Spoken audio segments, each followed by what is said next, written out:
Now we're back when I was a young monk in the monasteries of Thailand. These were in the jungles, a long way from civilization. It was tough, it was hard. And even though I was from a privileged background in Cambridge, in England, now I had to work really hard. On this particular occasion, we were building the main hall in Ajahn Brahm, my teacher's monastery. Now, I know that this is a new hall here, and it's always built on a high place, because that's our tradition to build things on high places. So we had to build a hill out of earth. It was a monk-made hill. Fortunately, I wasn't there at that time. I visited afterwards.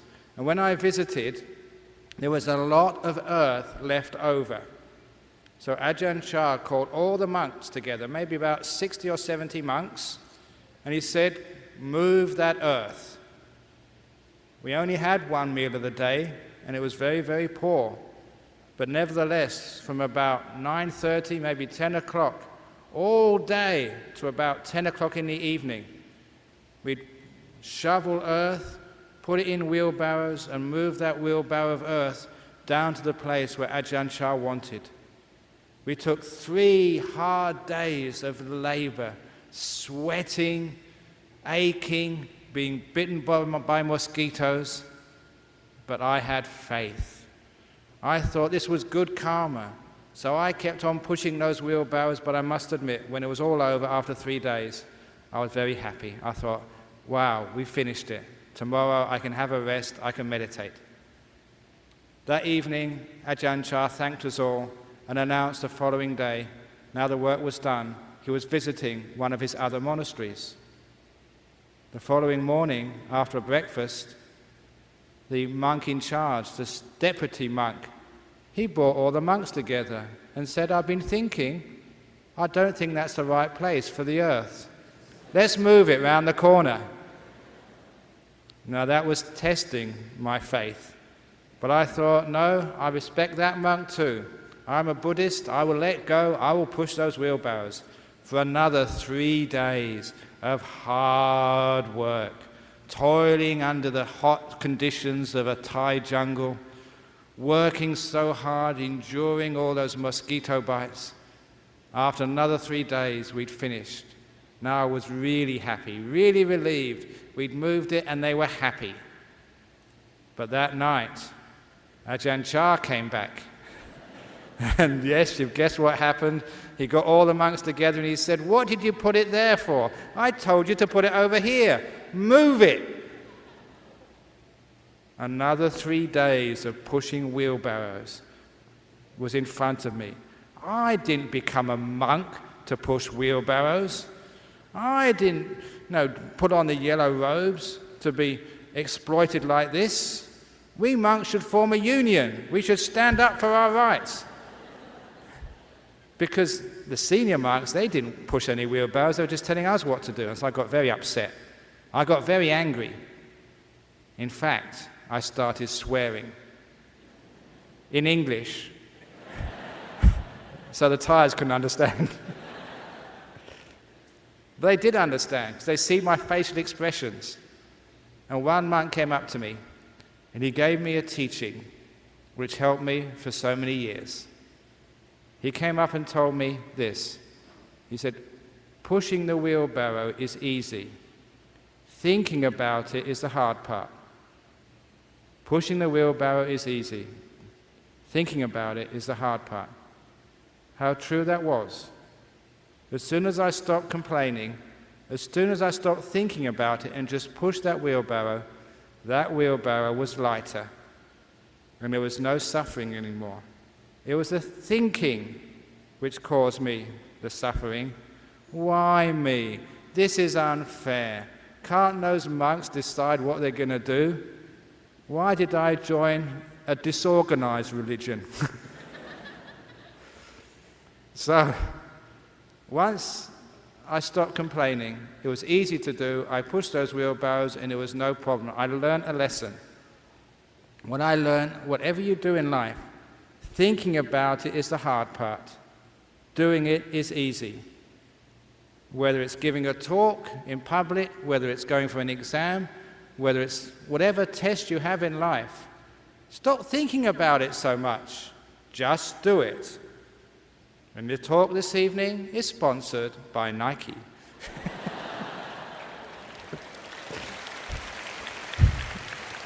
You just do it.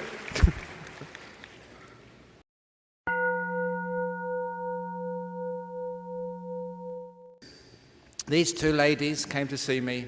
The first one, her problem, they were both sisters, her problem, she was married, she had a husband, she was having a lot of suffering with her husband.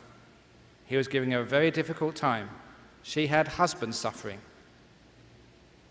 And when I sort of talked to her about being content, having more loving kindness, whatever it is, then I asked her sister, what's your problem? And she said, I'm single.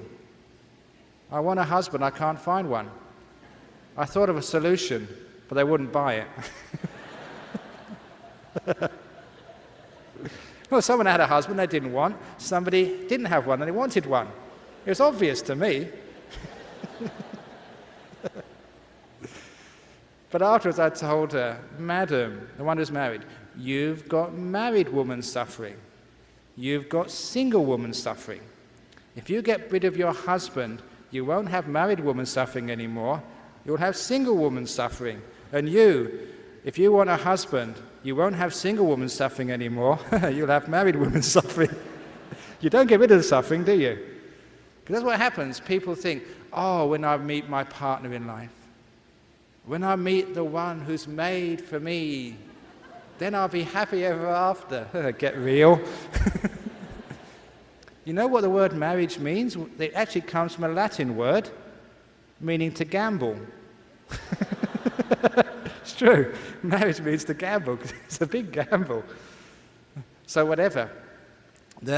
When a person gets married, they let go of, they've given up single person suffering, now they've got married person suffering. So all of you who are thinking, I want to get rid of this husband of mine, I want to get rid of this wife of mine, you're not going to get rid of suffering. You're going to just change one type of suffering for another type of suffering.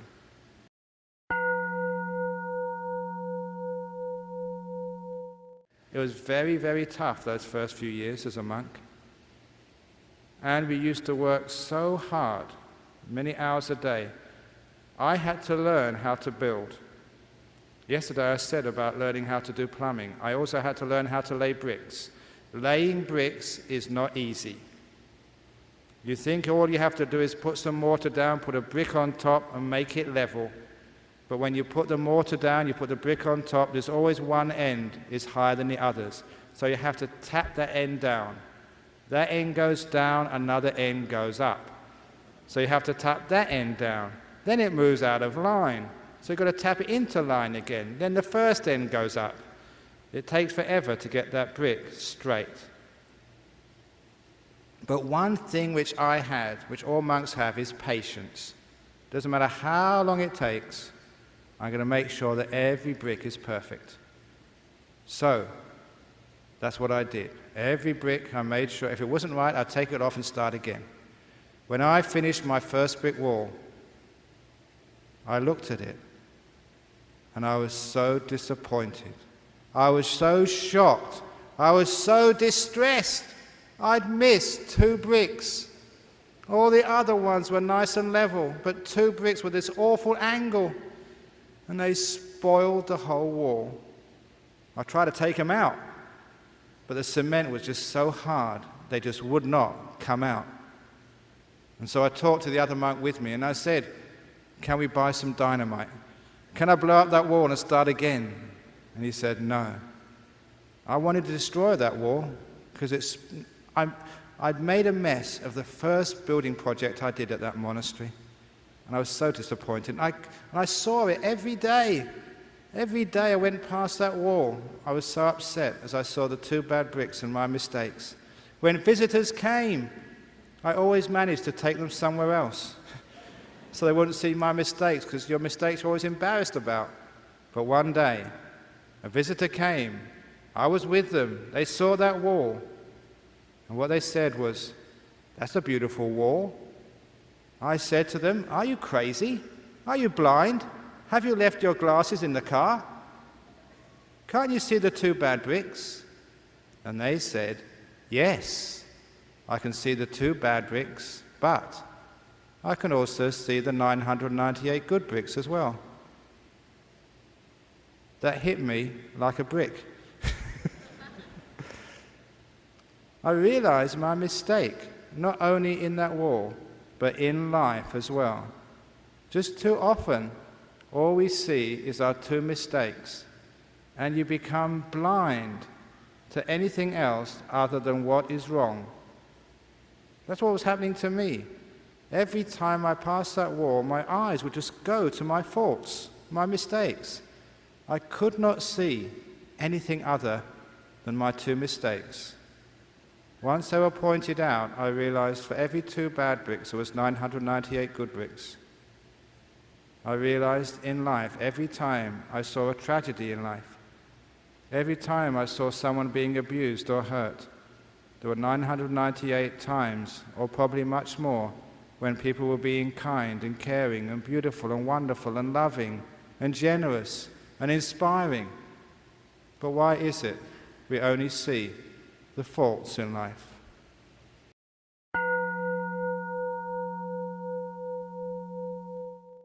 I decided that once a week, on every Monday morning, I would deliberately go for a walk in my monastery, deliberately being blind to everything which was wrong and needed fixing and needed done, and deliberately looking for all the things which had been done in the monastery.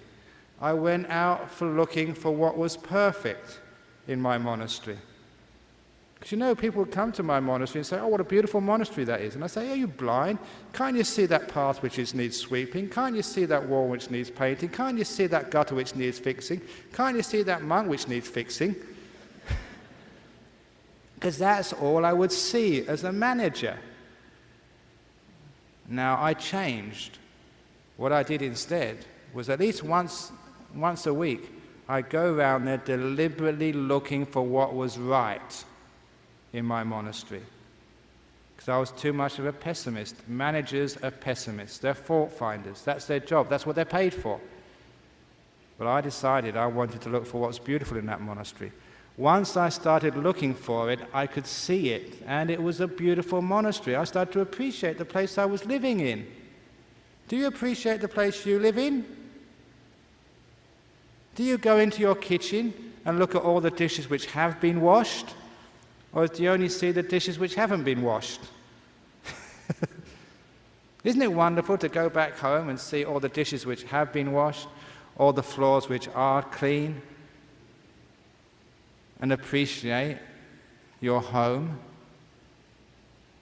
Now that idea of appreciation, it's not just being an optimist, not being a pessimist, it's being a realist. You look at life and you find, my goodness, there's a lot of beauty in that life.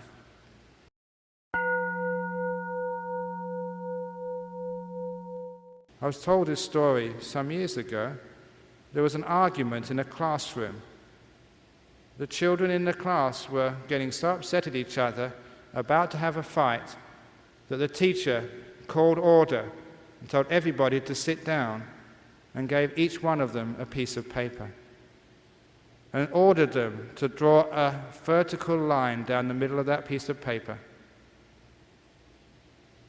And then the teacher told them, choose somebody, someone you really hate, you dislike, you don't like at all. Put their name on the top. On the left-hand column, list all the things you hate about them. They just had an argument.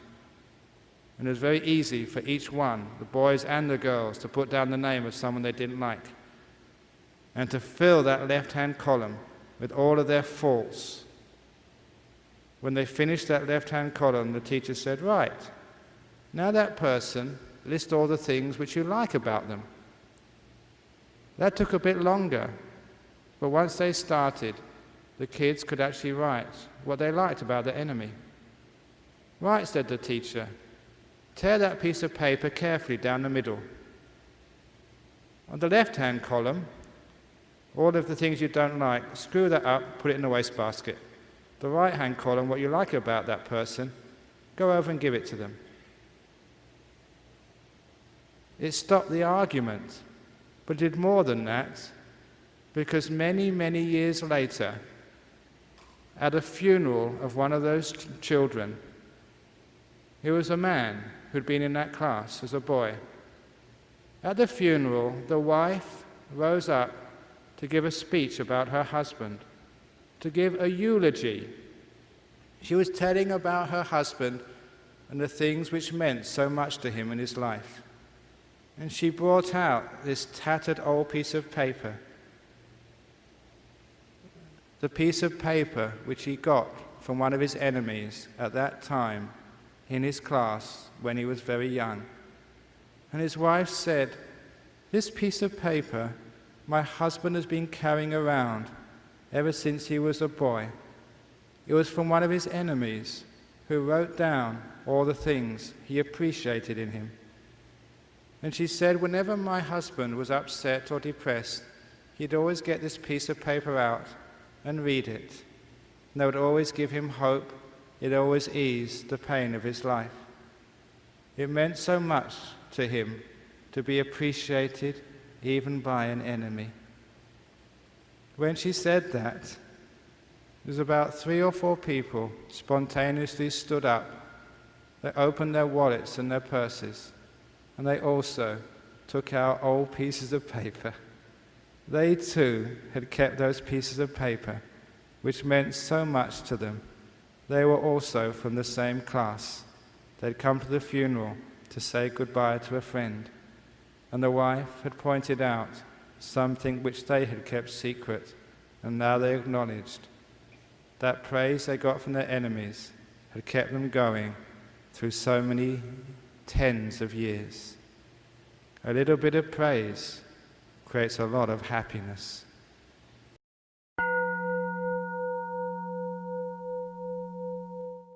Is in the words of my father, who took me aside as a 16-year-old.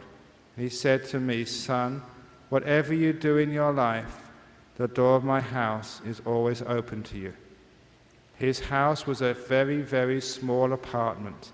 It was nothing much to open the door for anyone to. But what he meant was not his house. What he meant was to say, "Son, whatever you do in your life, the door of my heart will be open to you." That's called love, unconditional love. I was saying to that wall with all your 2 bad bricks, the door of my heart is open to all of you.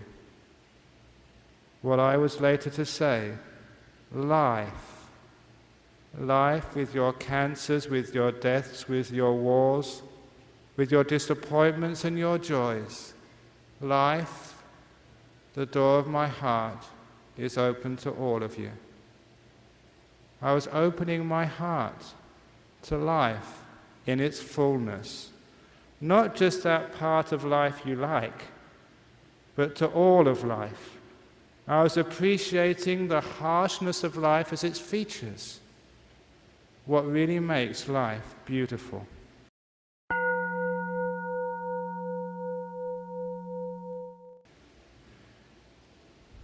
When I went to this one jail, just before teaching the meditation, 2 of the prisoners, I always remember one of the prisoners' name, he was Nick. He said, "Come over here, Brahm, come over here, I want to show you something." What had happened, that Nick and this other man were in jail for importing drugs into Australia. They got involved in drugs when they were young. To make money for their habit, they'd imported drugs. They were caught, they were sent to jail. At a nearby school, a teacher was trying to help the children not get into such a problem with drugs anymore. She wanted to do a session of warning her children of the dangers of drugs. she talked to her headmaster, and they thought that maybe they'd get some professor from the university or some expert from the government. And they realized they could find a much better expert than those. They rang up this prison and they invited 2 prisoners to come to their school and teach the children what drugs really mean.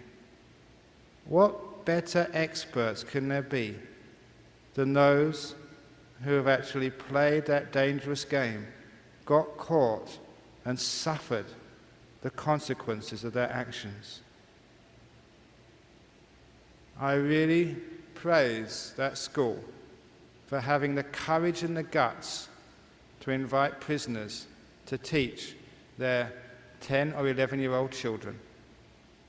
Those prisoners went there. They taught from the heart. It wasn't theory. They'd been there. They'd done that. They'd suffered. They had that done, and they knew how smelly it was. So when they taught these 10 or 11-year-olds, the 10 and 11-year-olds were listening because they had the experts, the ex-drug addicts who told them what happens when you start playing around with those things. Not only was it a marvelous thing for those children, Nick said, come over here, a few days later when I visited the jail.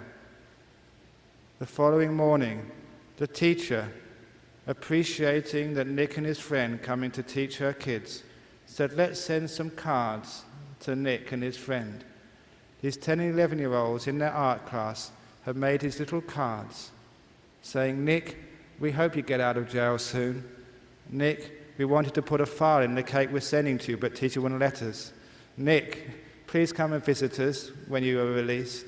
Nick, we hope it's not so bad in jail for you. All these little cards of kindness from these children. And when Nick took me over to these cards, which were displayed on the wall of the prison school, he burst out crying. This hard drug dealer and addict just wept. It's wonderful seeing a man cry like that. He wept because now he had the chance to help. He knew what it was like. He felt he wanted to stop other people going the same road he'd gone to. Now he had the chance. And my goodness, he was good at it. I'm sure that those children probably never went near drugs after Nick and his friend gave them a realistic description of what it's like from the heart. What a wonderful thing that was.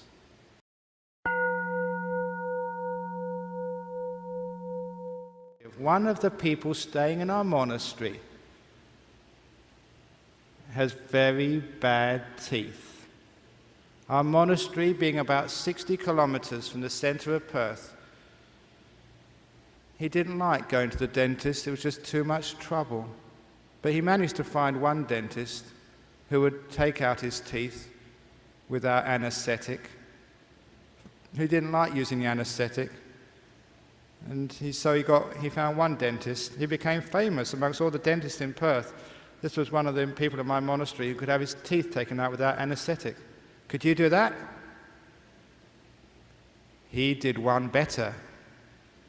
Because one day he decided it's too far to go 60 kilometers to have his tooth taken out. He decided to take it out himself.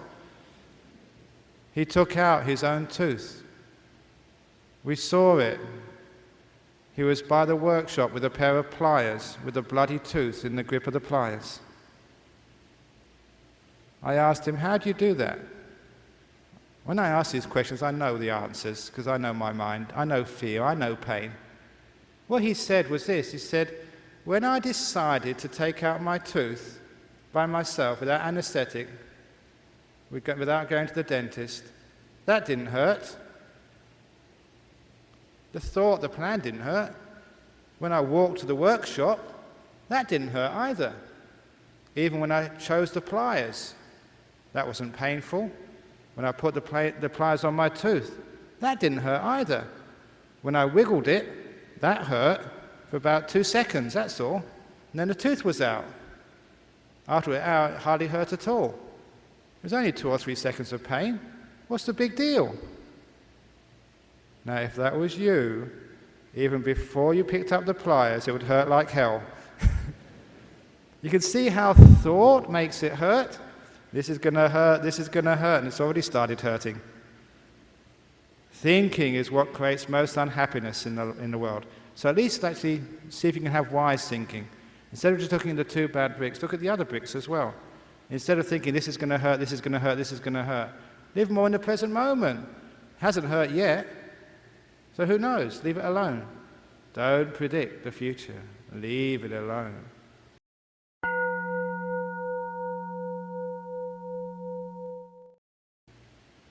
I'll finish with one story, again a prison tale, which I love telling as well.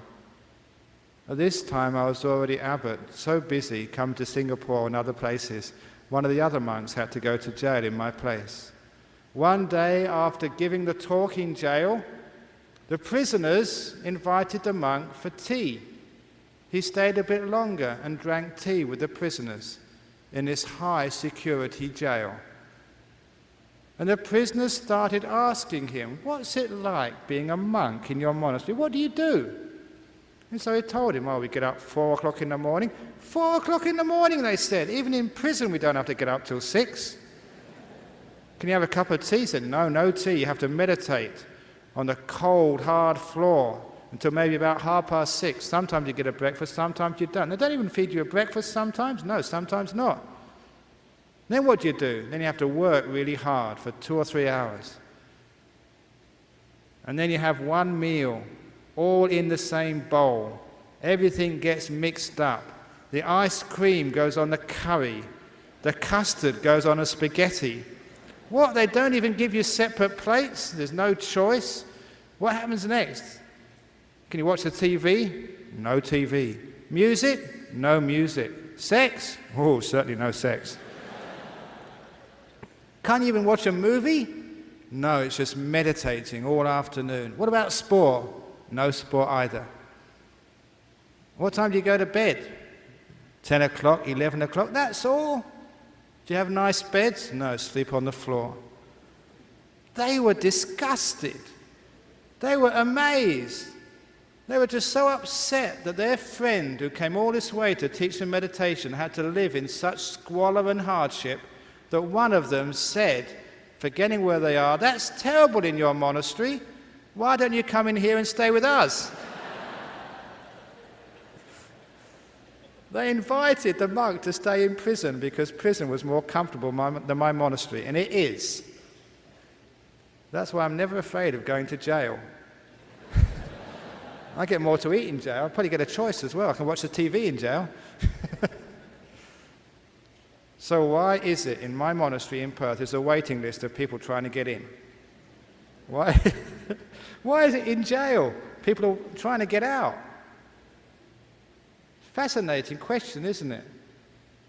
Why do people love come to visit and stay in my monastery? And why do people, even though the jail is so comfortable, want to escape? The reason is that being in prison, it doesn't depend upon how comfortable or uncomfortable it is.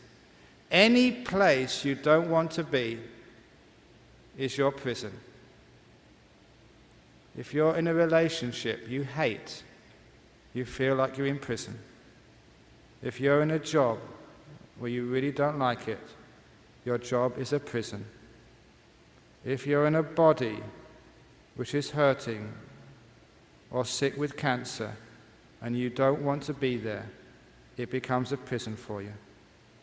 If you're in a body which is disabled and you don't want to be there, your body becomes a prison. If you're in a situation, a life situation which you hate, you've had a tragedy, and you don't want it, your life becomes your prison. It doesn't matter what you're experiencing in life. Whenever you don't want to be there, then you're in jail.